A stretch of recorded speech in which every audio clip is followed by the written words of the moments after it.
T-minus 5, 4, 3, 2, 1. Booster ignition and liftoff of Discovery. Humanity. Since the dawn of it, we've looked up, wondered, and have surpassed every obstacle in the name of knowledge. The laws have been changed, our boundaries have been broken, and never in our history have we been closer to the truth. Never in our time have we been closer to the stars. And with our technology ever expanding, and our view of the universe becoming more clear, somehow we've yet to answer one of the greatest questions of all. Is mankind really alone? How can we be so sure when we've barely scratched the surface of our own solar system, let alone the universe? One of them did this. All I remember is that he just kind of waved his hand in front of his chest, and the next thing I know, this blue beam hit me and just literally opened me up like a fish, and burnt my fingers right off of me.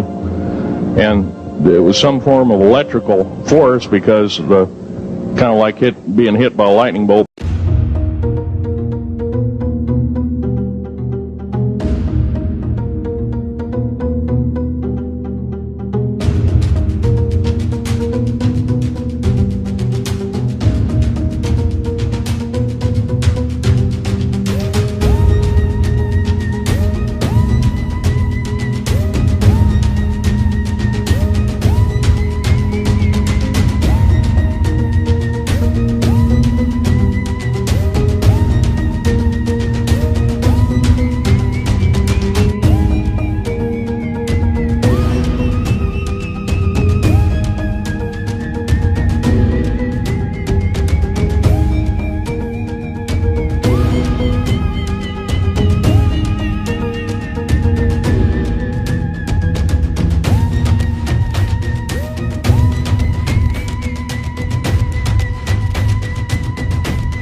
A water-abundant blue marble floating in a pool of dark energy and matter teeming with life.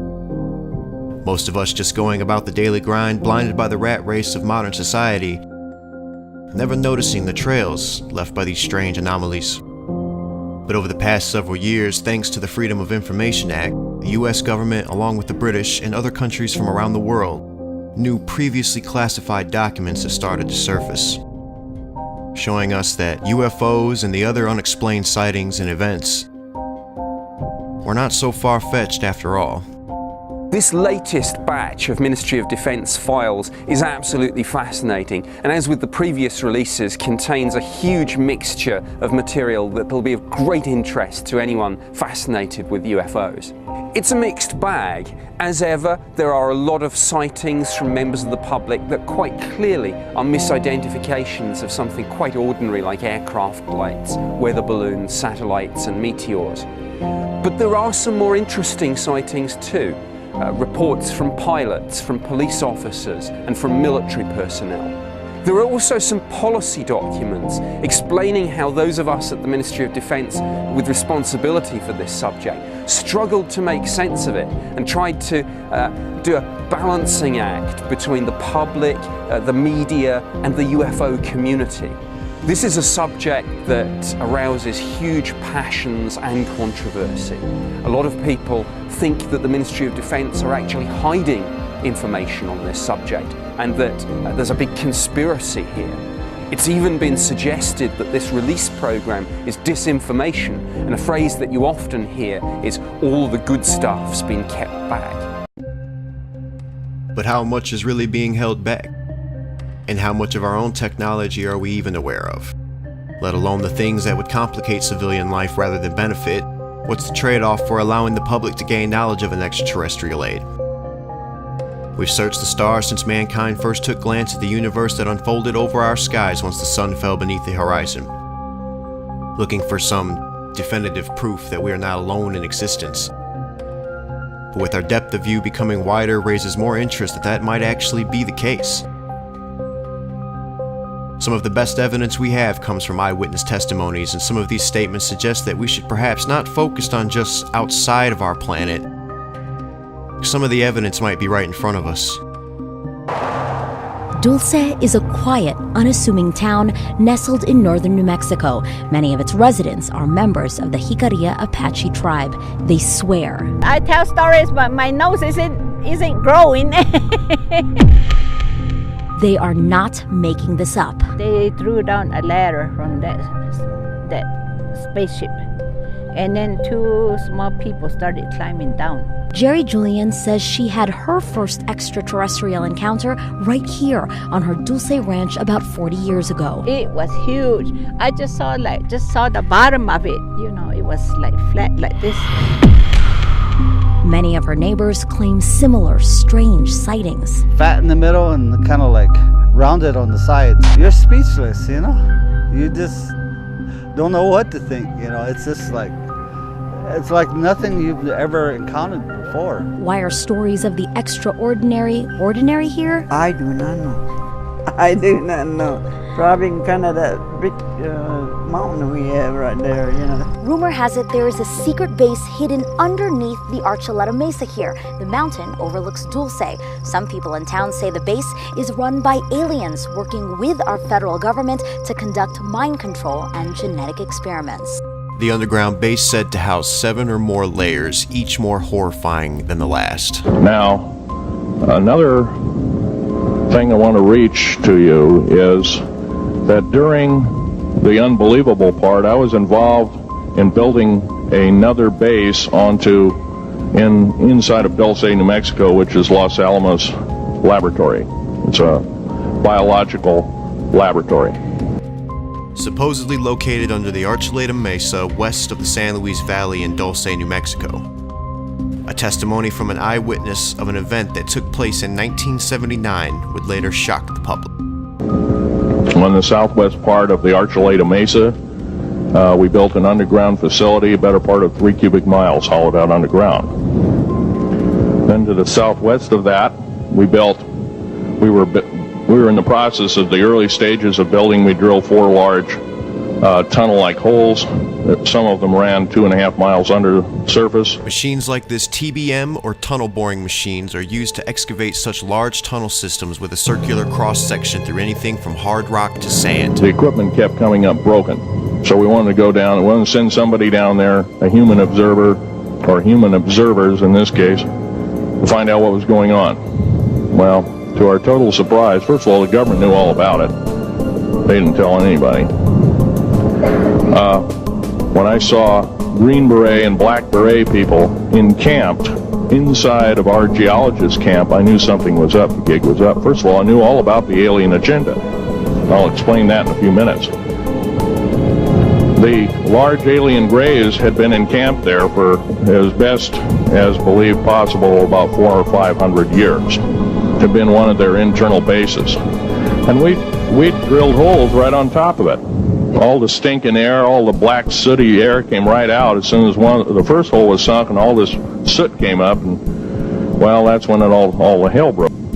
In this process, I was lowered down the basket of one of these holes, and about from me to this elderly woman here in the front was sitting a 7-foot-tall alien gray. The stench was worse than the worst garbage can you can imagine. The person or the entity was absolutely horrible. I didn't waste any time. I reached for my pistol. At that time, as an engineer, I didn't have time to carry all the Folderol of one of these big submachine guns that all the sea spray and the yellow fruit and all the outer perimeter and inner perimeter security people carried. I carried a little Walther PPK pistol with a 9-shot clip. Phil Schneider, born April 23, 1947, and father to Maria Schneider, was a government geologist and structural engineer who was involved in the building of secret underground bases across the United States. But on this contract, he would find something that would later cause him to resign his position with the government. This was in late August of 1979. Now, you got a regular suit of clothes, you got a regular clothes on, plus you're in a almost like a spacesuit environment and you're reaching for a gun, it's not the easiest thing to do, and then to pop a clip in it and start shooting. And I killed 2 of them. Yes, they're mortal and they do die.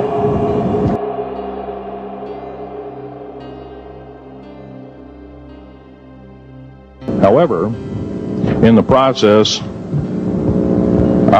one of them did this. All I remember is that he just kind of waved his hand in front of his chest, and the next thing I know, this blue beam hit me and just literally opened me up like a fish, and burnt my fingers right off of me.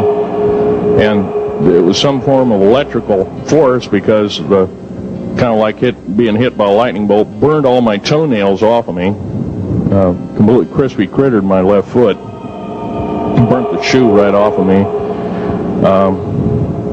All I remember is the smoking remains, and I'm still conscious, but in and out of, I didn't remember much. And there was a Green Beret that was right behind me that risked his life. In fact, he died. But he risked his life. He shoved me back in the basket and hit the button and took me up. And I wouldn't be alive talking to you today if it wasn't for him. I'm forever indebted. Phil would later make claims of at least 13 attempts on his life, including removing the nuts from one of the front wheels of his vehicle. He publicly claimed that he was a marked man and did not have long to live. "If I ever commit suicide," Schneider often spoke, "I'll have been murdered." There's a war underneath there, and I'm talking dead serious. It's been going on since that time. Since late August of 1979, our military, the Russian military, basically the militaries of the world, have been in constant conflict with the outer space alien. The small gray, the large gray, the reptilians, the whole thing. There are 11 distinct races of aliens. 2 are benevolent. 1 had to leave here in a hurry because their world is under attack, both on the surface as well as underground there, the Pleiadians. They're familiar, maybe some of you are familiar with that. Billy Meyer is one of these lucky people that they figured, well, he's kind of a simple type, we'll show him everything. Well, these are the benevolent aliens, and they've been here helping us. In fact, I have a picture, let me reach for it here.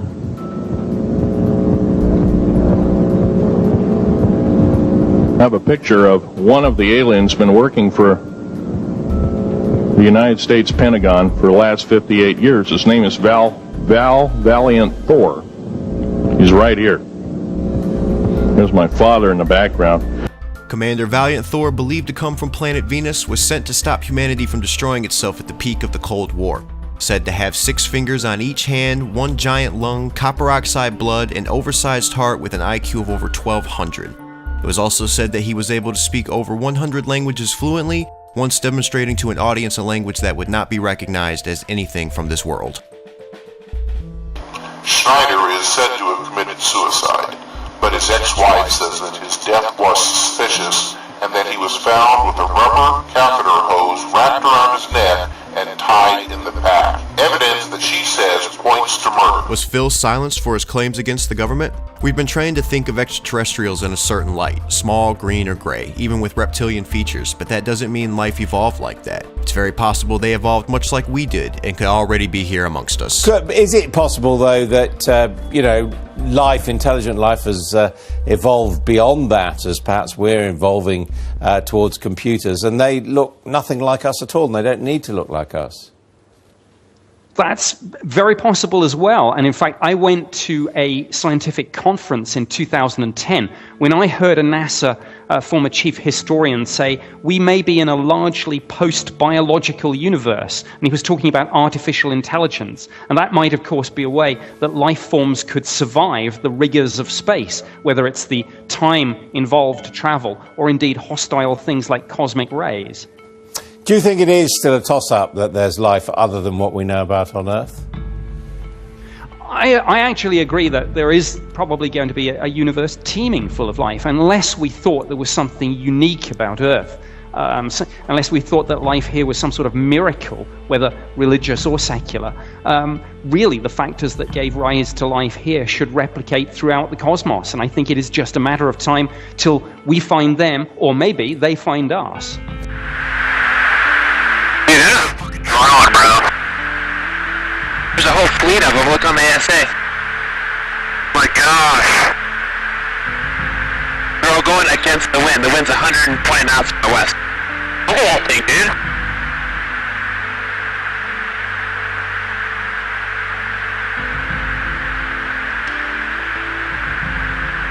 That's not our LNS though, is it? It's not. That is the LNS, dude.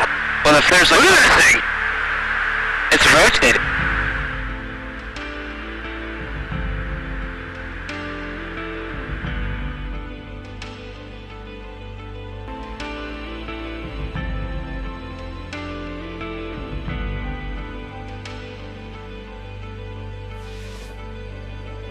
So the rat race continues, and we keep searching for the mirror to our existence, our place and purpose in time and space, finding ourselves as we look into the cosmos.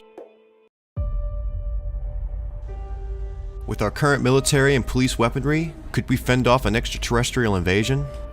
Knowledgeable about this subject, which is probably the most significant subject in our entire civilization, because it juxtaposes whether or not there's a force out there that we can identify. Would our cities crumble under their unbelievable technology? Could the armies of the world join hands and fight to save humanity? Or would we be left to fend for ourselves?